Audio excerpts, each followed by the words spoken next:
You guys want to hear a conspiracy theory?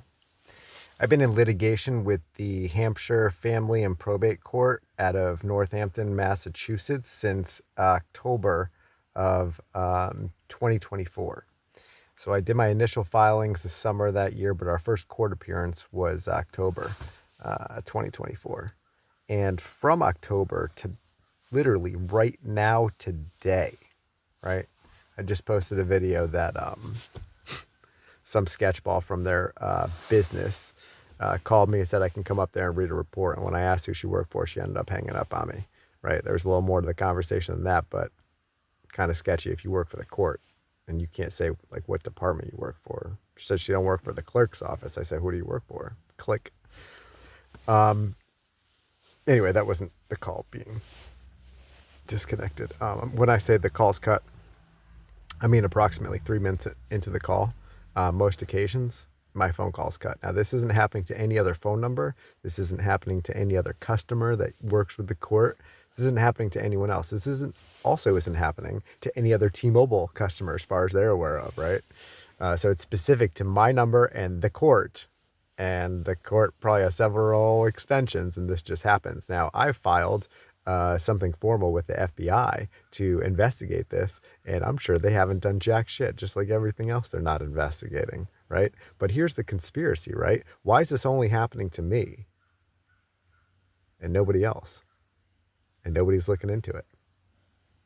So I was calling the court, back after that sketchball hung up on me. I was, want to find out who that is and ask more questions about the document that I'm trying to get a copy of, right? That's impounded. That's as far as I got. It's an impounded document. And when I asked the reason, that's when they cut the call. Now, the clerk's office, most of the people in the clerk's office, I think they're, genuinely trying to help, do their jobs.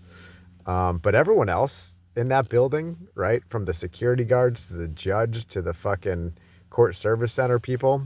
Well, that's not true. I do actually like one lady. I think she's a good person who works there.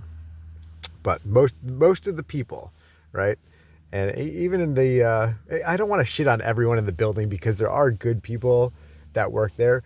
But by and large, if you're trying to get help and do something and do the right thing and love your kid and be a good person and follow the law, the letter of the law, and respect the child's rights and in the child's best interest, like most of the people in that building are fucking scumbags. And I don't mind pointing it out. Everyone who's standing in between me and my son is disgusting. I'm a first-time father. You people are shameless. It's awful what you've done. And I don't mind calling you out for it.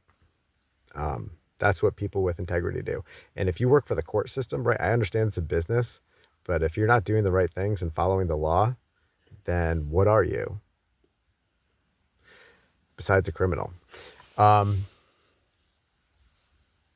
Yeah, so really strange that it only happens with my phone number, no other phone numbers that call the court, and no other T-Mobile users, right, have their calls cut with the same specific business operation or entity on a repeated basis for years.